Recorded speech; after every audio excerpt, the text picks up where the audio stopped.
no droids, no Biolanders, no Reylos, no Rey Nobodies, no Disney canon fans of any kind. If you are a Kyle Ron fan, you won't want to be here because we don't do Adam Driver at all here. Fights, you take them out in the alley. Gunfights, you take the shit out in the street. Anyway, I want to talk a little bit about retconning Luke and why it's not enough. Now, I did do a video, and I am going to upload it. I'm not, but it's just being I got to get a better system, and I think one of the things I'm going to probably jump on is getting a better video set up. I think it's time for that. Hey, Carl. So anyway, I want to talk a little bit about this. What we saw in The Mandalorian, I believe, was a shot across the bow, was a first moment that an obvious new approach to Star Wars was going on with Jon Favreau and Dave Filoni. Now, there are people within the Phantom Menace who want to bitch about Filoni. His wife tweeted this woke stuff. May I remind you all that Dave Filoni is not the boss of what's going on here. Okay? May I remind you that Jon Favreau is the person in charge of all this, truly. So if you're going to be upset and weirded out and freak out about woke shit, I don't think you have to worry. Jon Favreau isn't a woke guy. What'd you say? Okay, gotta put the glasses back on. Jon Favreau doesn't come across to me as a woke guy, but, you know, he has said things about keeping politics out of Star Wars. And isn't that what we want? So I don't think you have to worry about Filoni. So the people that are saying that are looking to get channel hits and all, you know what I'm saying? They're looking for something to be upset about. Okay? They're looking for something to hate. You know, I don't understand living like that, but anyway, let's go further now. Okay? So the retcon of Luke is beginning. I mean, we already saw it. I mean, that wasn't just a flash in the pan. And Mark Hamill's reply to the director was pretty much a bitch slap of Rian Johnson and Kathleen Kennedy. I'm going to be very blunt here to people who think Kathleen Kennedy, the most powerful woman in Hollywood. It is an open secret that she failed with Star Wars.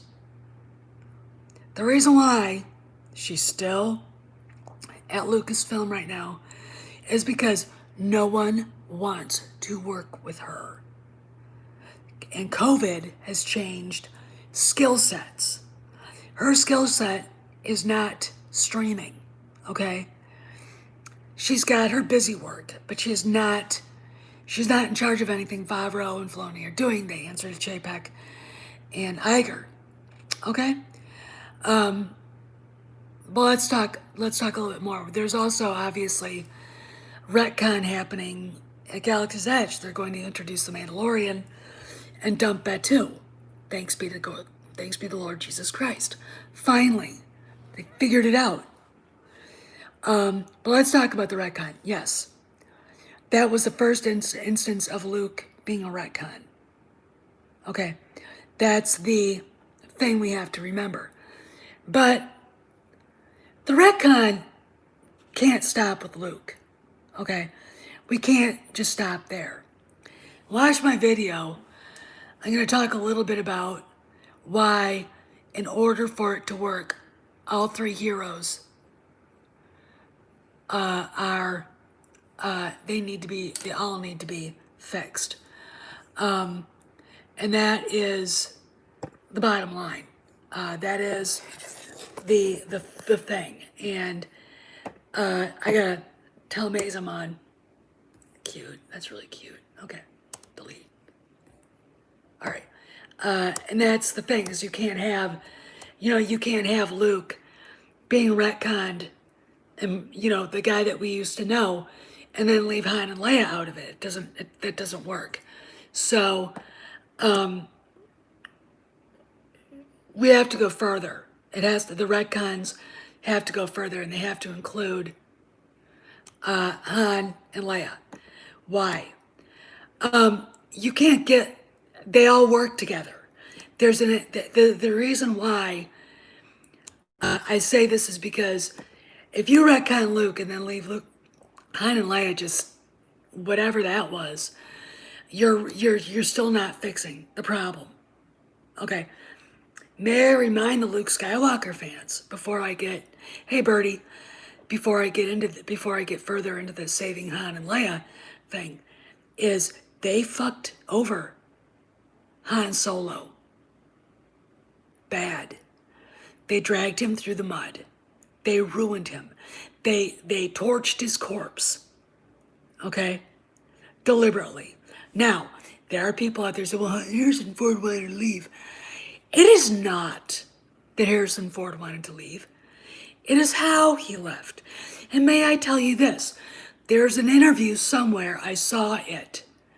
I would place my hand on my family Bible and swear I saw it. Okay? That Larry Kasdan said Ford expressed regrets of leaving. And may I also say, what a man says and what he does are two different things. Okay? You want to see how a man really feels about something? See what he does. 2017 Star Wars celebration at Disney World. Who walks out on the stage? Harrison Ford.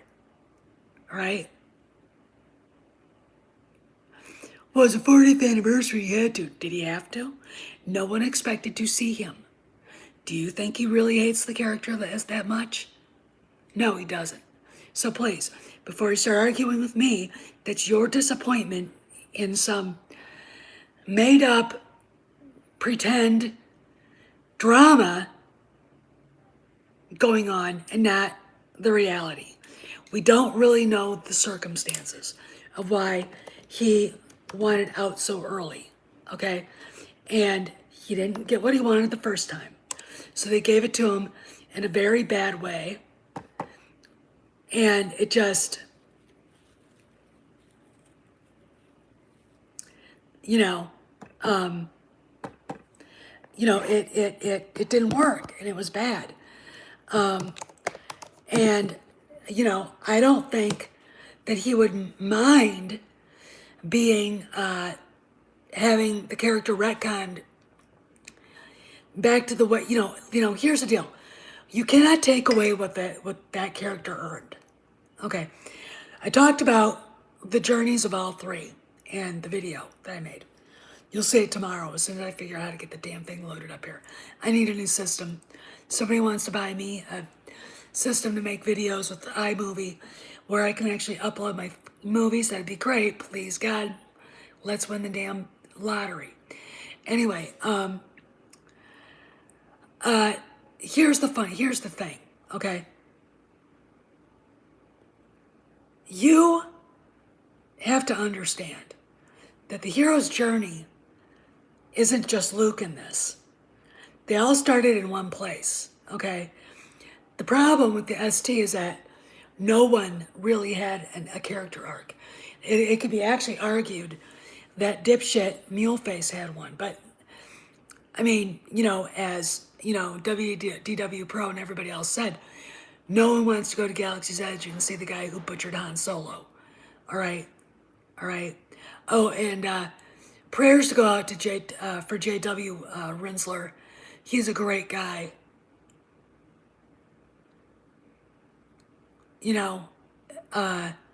He's a great guy, and he deserves all of our love. Pancreatic cancer. It's the same kind of cancer Patrick Swayze died of. God knows how you get it. But it's horrible. It's painful, and the survival rate is nil because you don't realize you have it until it's too late.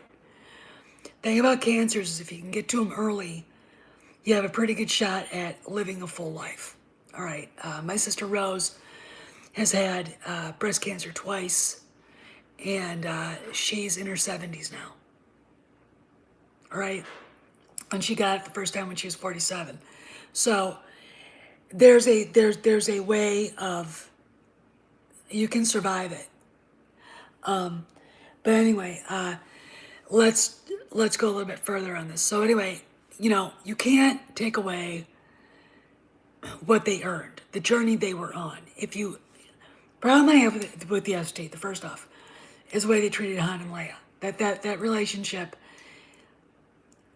I don't understand. But when you talk to the story group and the assholes, yes, I said assholes. And if Jon Favreau sees this, I hope he does, he's going to have to understand. A lot of us in the fandom hate the story group. Hate them.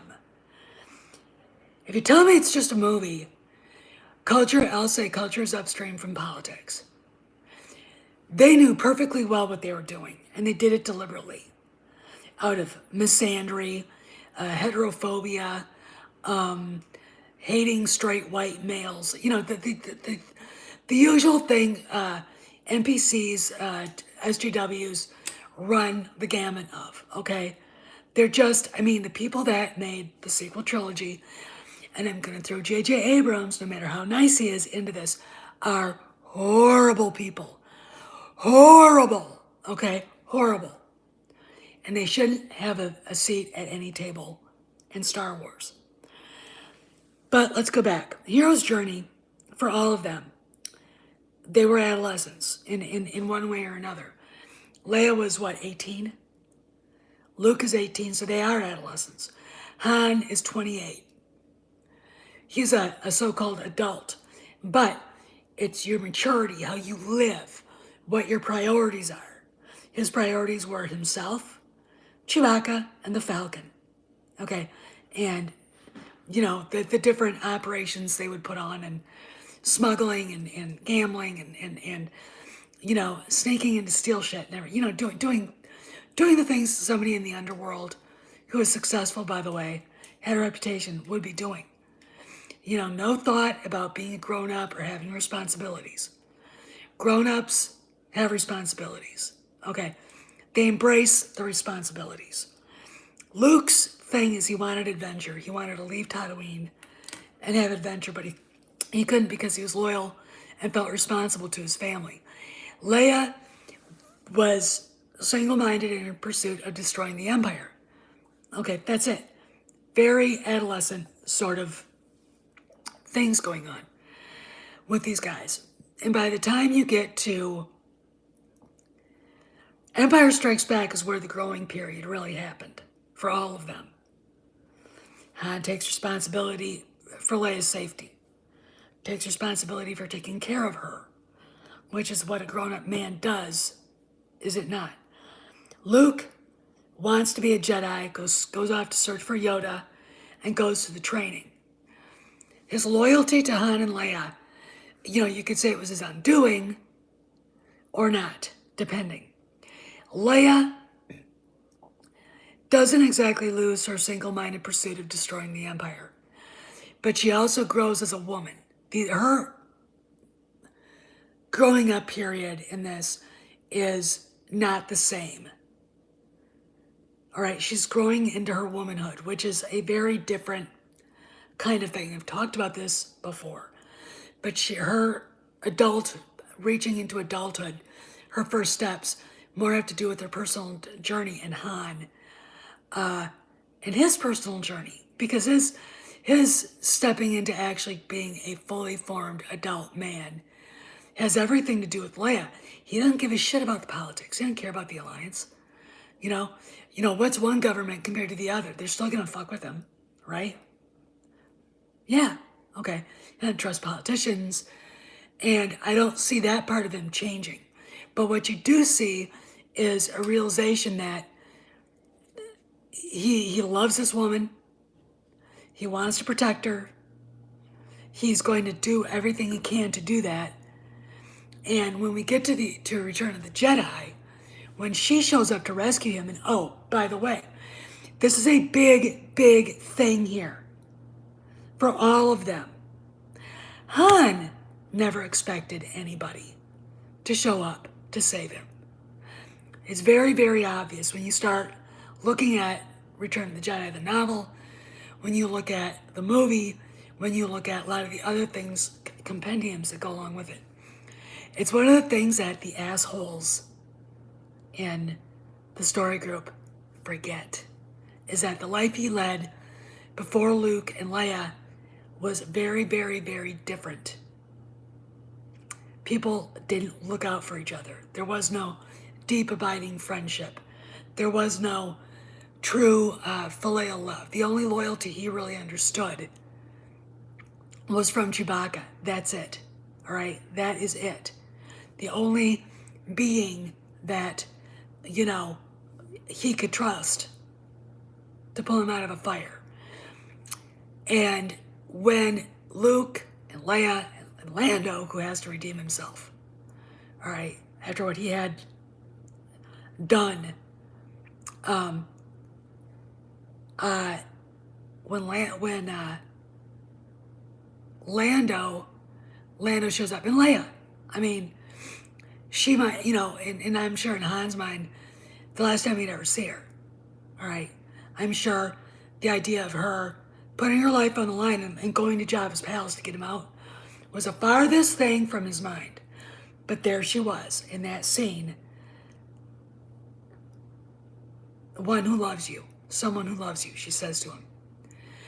That is the biggest moment of reality Han Solo would ever have in his life. That there were people out there, because he was loyal to them, and he was, hey, Mazarius is in the house. Because he was loyal to them, they would be loyal back. Okay?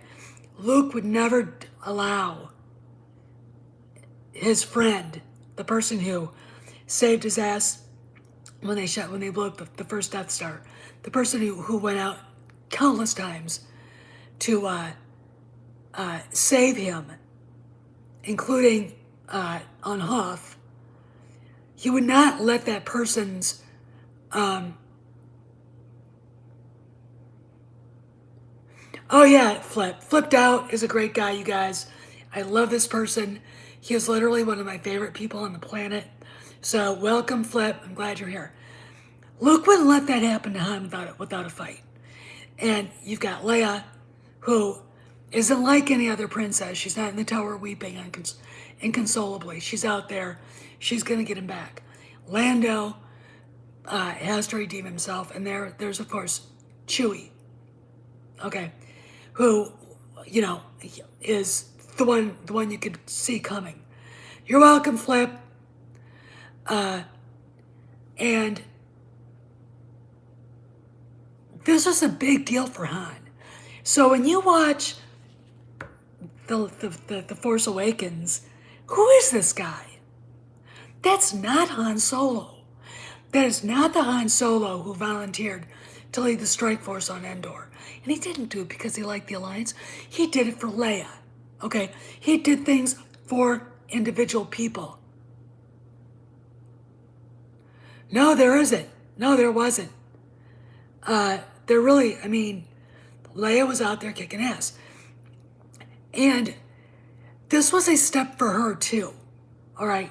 She had spent most of her life worrying about the big picture. When the big picture came in and bit her in the ass, what they did to Han, she had to answer that. That was her. That was, I think that it's almost like something that you could see Anakin doing. Because if you look at her and you look at Luke, Luke is a lot like Padme. Leia's a lot like Anakin. And Anakin, if you go back to the Revenge of the Sith, when Palpatine says leave him, Obi-Wan's out cold. Anakin says no, he's fine, I'll get him out. All right, that's it. That was his mentor, his friend, his brother. He wasn't going to leave him. Leia, that's her lover, her friend, her teammate, her protector. And then she has to turn around and protect him. What the fuck? But then I think what we have here with the shitty sequel trilogy, and with the story group writing their dumb stories, and I've got Ichibot did a thing about Cuck Wendig signing on to a thing that there would be blacklists so people couldn't get jobs in the publishing industry if they supported Trump. I mean, their idea of a dictator is really weird. Okay, but that's a different story, and I don't want to talk about that right now. The fact of the matter is, in my opinion, what we have here when we talk about the people who wrote these things, they weren't writing Star Wars. They don't know about Star Wars. Like, before I said fuck you to Twitter a week ago, Friday, Friday. Was it Friday? I can't remember what day. Oh, it was Monday after they censored the president and kicked him off Twitter. It I had a discussion with Kevin Scott, and basically I did a video, but you would think that one of the reasons why he wanted to do Star Wars is because he loved what George Lucas did. He loved the OT, he loved the prequels. He wanted to help build on the story. Not once in any tweet did that little pissant express any appreciation for Star Wars. I like the EU. The Dark Horse comics. Okay, let's talk about that. What were they about? No comment. Like I said, no appreciation at all for anything in Star Wars. Oh, I know. Well, both of them flip. I mean, you've got comic books where Leia's literally kicking Han in the ass. It's like, and then punching him. It's like, it's a definite, it's a projection of hatred of white straight males. Okay? And that's the thing. And so you kind of look at these people and you wonder, Kevin Scott, I would bet he's gay. Charles Soule, I think he's probably gay. My gaydar goes off. Justine Ireland is a lesbian. Claudia Gray is a lesbian, and she looks like she smells. And Daniel Jose Older might not be gay, but he is an anti-white male piece of shit. And let me see, what did you say? All right. Yeah, I mean, if I wrote something like that, where there was sort of like a physical thing going on, like a kick in the ass, it would probably not be like that. In fact, it would be probably playful. So you gotta consider the character. Leia is not your typical feminist icon. Okay. She is somebody who has it all. She doesn't need to keep proving herself to the men around her. She has. She's never really needed that at all, anyway. Confident women don't need to do that. And just a lot of the way they've totally destroyed her character too. They don't understand her. They think her being a princess is, Claudia Gray hates calling her that. It's like, she's a princess. She's a frickin' princess of Alderaan. Okay? Here, how much time do you think it would take Claudia Gray to go back in time and see how Viking princesses lived? They fought right alongside their men. They did. They fought right alongside their men. There's a reason why. They found female Viking graves with shields, axes, swords, chainmail, everything. Women who, when you look at their bodies, also had children. Okay.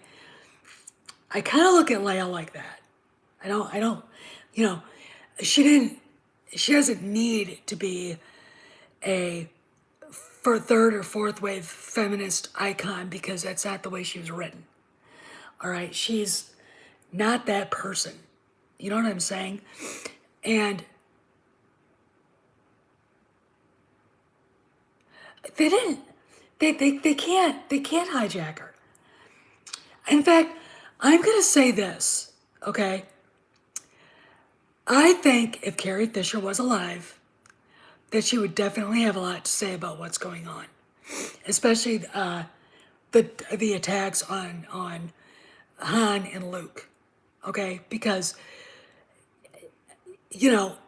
she was a person who I think understood responsibility, that women have responsibility, and if you want to be treated equally, you have to understand that you're equally part of the problem and equally part of the solution. You are definitely not the whole solution. There's a movie called Working Girl. I don't know if you guys have seen it. I'm going to bore you right now. It's one of my favorite movies. I watched it last night again for about the 80th time.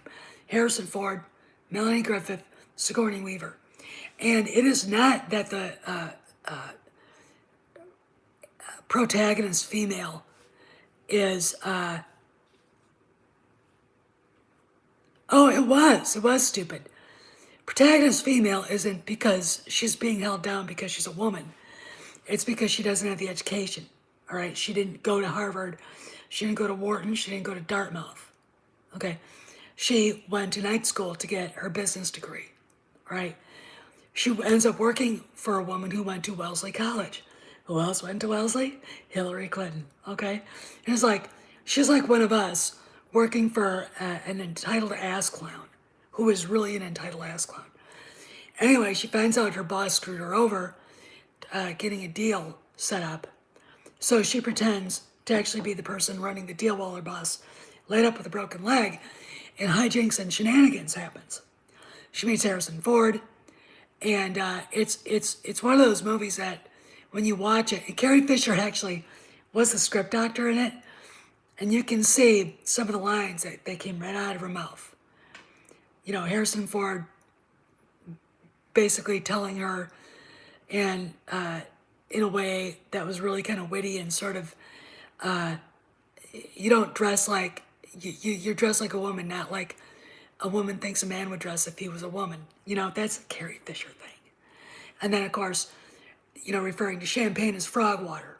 Okay, that movie didn't talk about feminism. It talked about basically class structure. And actually, when I think about it, it's a very pro-American thing.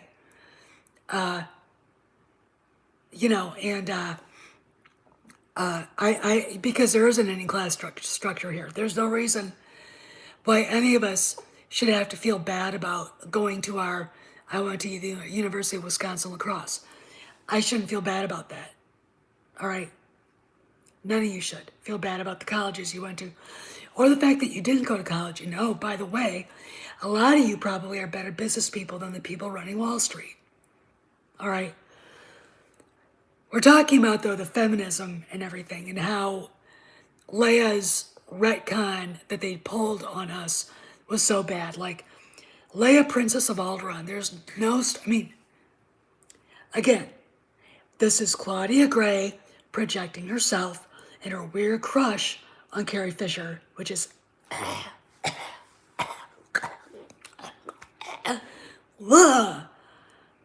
Bitch! Claudia Gray invented Admiral Holdo. And when you start looking at how she describes Holdo, you suddenly realize that Holdo is supposed to be autistic or something. It's like, she doesn't answer questions. She doesn't really acknowledge social cues. Okay, and we're all supposed to be agog of her. It's like, all right, that's Claudia Gray's writing. Okay, Holdo, this is Claudia Gray's writing without understanding Star Wars, without realizing what it's about, without thinking that this character wouldn't fit. And, a lot of people want to blame Rian Johnson for creating this character. Maybe he did. But Claudia Gray ran with it. She ran with it. All right? Maybe she was told to put her in there, but, I look at Holdo and go, and the reason simply is that she didn't belong in Star Wars. And in the novel Leia, Princess of Alderaan, she is Claudia Gray's projection of herself.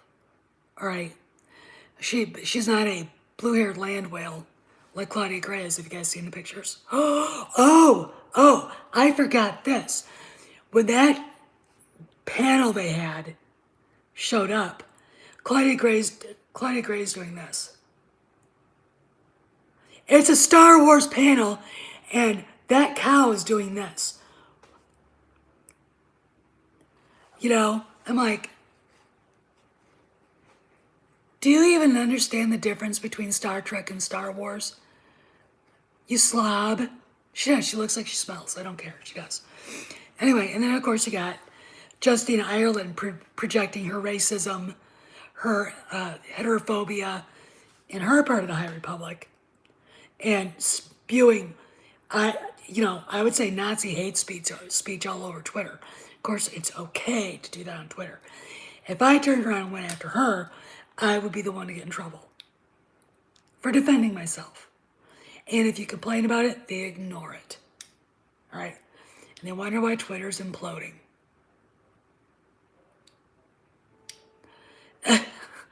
Or showers. Or to take care of themselves in general. I mean, that Claudia Gray's a few years younger than I am. All right? She looks like way older.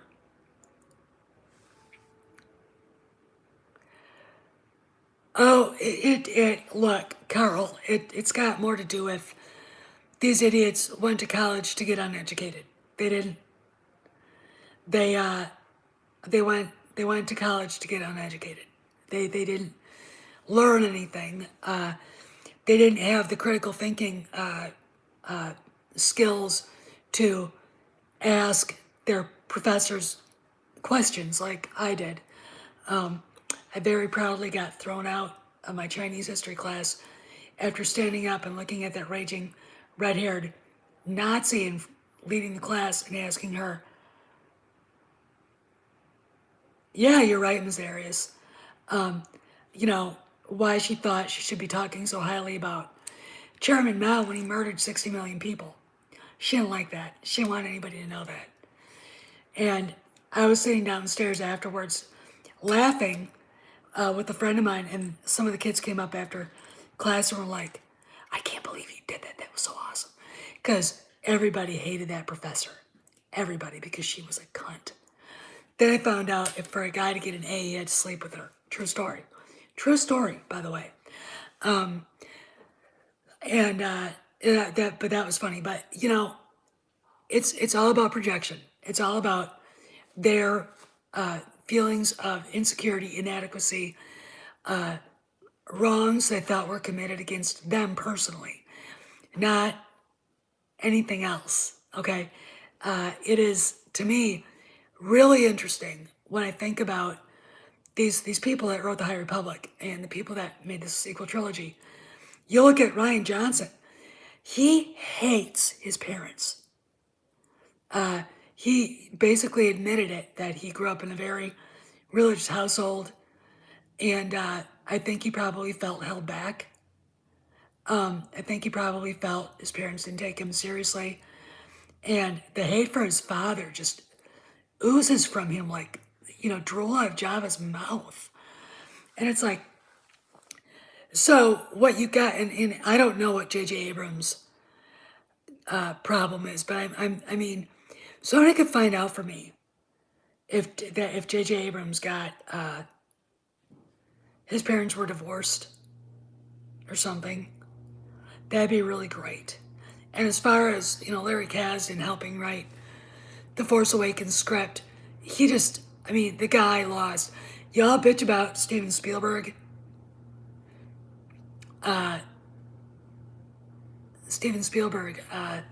Losing a step. Larry Kasdan not only lost a step, I think he's lost a few brain cells.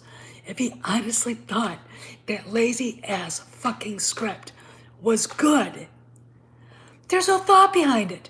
No, when you've got JJ calling him Pablo to ask him about lore.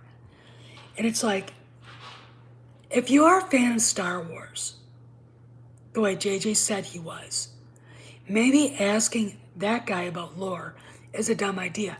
Maybe you should already know that. You know, I mean, there are a lot of fans out there who know just as much, or if not more, about Star Wars than Pablo Hidalgo does. And I'm serious. Okay. You know, so I look at all this and I think there's a lot of laziness. There's a lot of self-loathing, self-projection, a lot of bitterness. And, you know, when you get to, well, The Force Awakens was nihilistic on steroids. But when you get to TLJ, the nihilism just exploded all over the place. It was like, holy shit. And one of the things about SJWs, these left-wing, angry, left-wing fascist parasites, is that they don't believe in anything. They don't believe in the soul. They don't believe in the spiritual side. I'm sure if you put an episode of Kung Fu, which I'm watching right now, and had, Master Po make one of his wise remarks, they wouldn't understand it, all right? They wouldn't understand it. And the reason is because they're incapable of seeing anything with a critical eye and with an open mind. They can't navigate something that has more to do with your eternal soul, with your spirit. They can't navigate it. Part of the reason why Star Wars worked is, I think, in my opinion, because I'm a Star Wars fan, the reason why I didn't like, oh yes, they do. Yes, narcissism and soullessness, nihilism. One of the things that, shit, was my point? One of the things that they don't understand is that Star Wars isn't just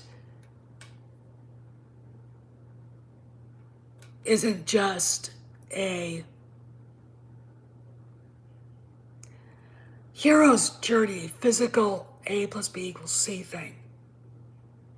It's an inner journey. I mean, it was for Luke, was definitely for Han, definitely for Leia, to Lando to a lesser extent because we only knew him for 2 episodes. But it was a spiritual journey. And when you get to The Force Awakens, there's no spiritual journey for Rey. There isn't all the way through the goddamn sequel trilogy. There's nothing to believe in. The Force is like a tool she wields when she's swinging her lightsaber around like a goddamn Louisville slugger. There's no form to it. There's no elegance to it.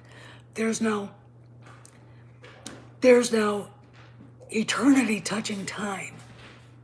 And the thing about everything up to episode 7 was eternity touching time.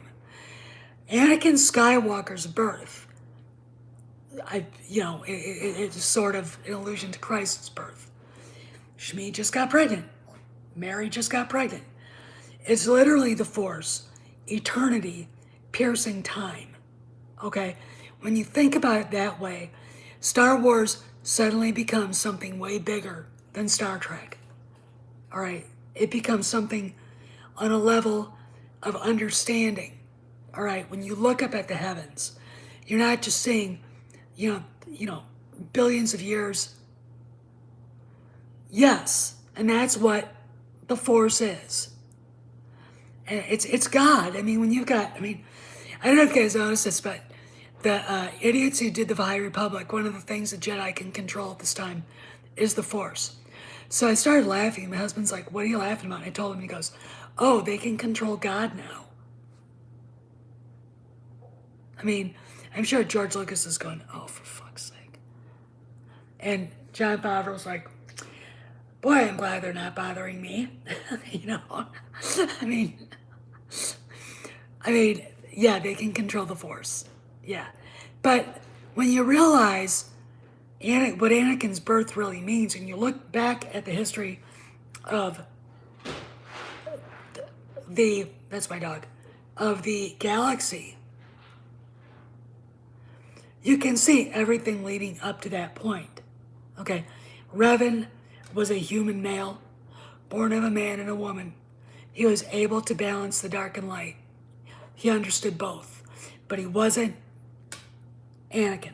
Okay, he's kind of like, I almost look at him as almost being the King David figure of Star Wars.